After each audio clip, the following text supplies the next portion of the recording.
Shoot ചെയ്യുന്ന CCTV camera കാഴ്ചകളാണ്. ഒന്ന് കാണാൻ കൊടുക്കൂ. ഇന്ന് അച്ഛന്റെ ഹോസ്പിറ്റലിൽ നിന്ന് ഡിസ്ചാർജ് ചെയ്യുന്ന ഡേ ആണ്. എല്ലാരും തിരക്കായോണ്ട് ഞാനാണ് ഇന്ന് അച്ഛന്റെ കൂടെ. അച്ഛന് കുഴപ്പമൊന്നുമില്ല. ഇനി ആരെങ്കിലും നിൽക്കണമെന്ന് പറഞ്ഞാൽ തന്നെ ഞാൻ നിന്നോളാം. നീയും നിൽക്കണമെന്നില്ല അല്ലേ സിസ്റ്ററെ? ഉറക്കത്തിൽ എണീറ്റ ഉടനെ തന്നെ ഞാൻ പോയി. കാരണം അമ്മയ്ക്ക് ഞാൻ വന്നതിന് ശേഷമേ വീട്ടിൽ വന്ന് ഫ്രഷ് ആവാനായിട്ട്. എന്റെ അമ്മച്ചീനെ ഐസിയിലേക്ക് കൊണ്ടുവന്നേക്കോ, അല്ലാതെ ആദ്യ കുർബാനയ്ക്ക് കൊണ്ടുവന്നേക്കോ അല്ല. ഈ പടം വരച്ചതാരാന്നറിയത്തില്ലോ.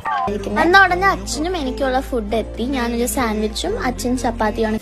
എനിക്ക് ഈ വിശപ്പിന്റെ അസുഖമുള്ള ആളാണേ. പക്ഷേ ഒരു ദോഷം പറ്റി. കാന്റീനിലെ ആഹാരം സ്ഥിരമായി കഴിച്ച് ഭക്ഷണത്തിനുള്ള താല്പര്യം അങ്ങ് പോയി.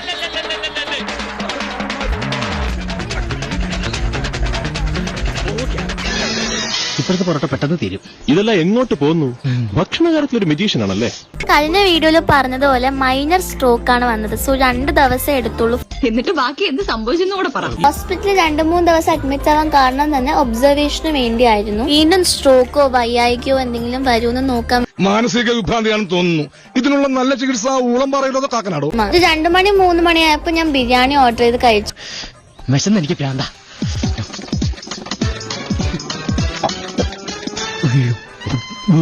എന്താ വാടാ ഇത്? സിമന്റ് മിക്സ് ചെയ്യുന്ന മെഷീനോ?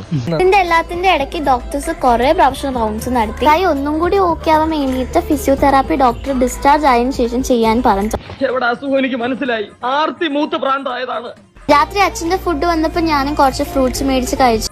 ഇതൂടെ കേട്ട് കണ്ട നെത്തോലി സ്രാവിനെ പോലെ വിഴുങ്ങുന്നത്. ഇതൊക്കെ എങ്ങോട്ട് പോന്നോ?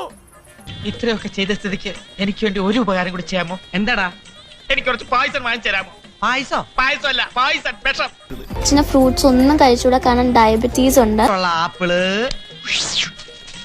പിന്നെ മുന്തിരി, എന്താ ആവശ്യം എന്ന് വെച്ച് കഴിഞ്ഞാൽ എടുത്ത് കഴിച്ചോളാം. ആഹാരത്തിന് ഒരു കുറവ് വരുത്തരുത് കേട്ടോ. അവസാനം പോകുന്ന മുന്നേ ഇതായിരുന്നു എന്റെ കോലം. അപ്പത്തിലുള്ള തെറ്റ. അയ്യോ, ഇങ്ങനെ പെമ്മക്കൾ ഉണ്ടാവാനേ പുണ്യം ചെയ്യണം.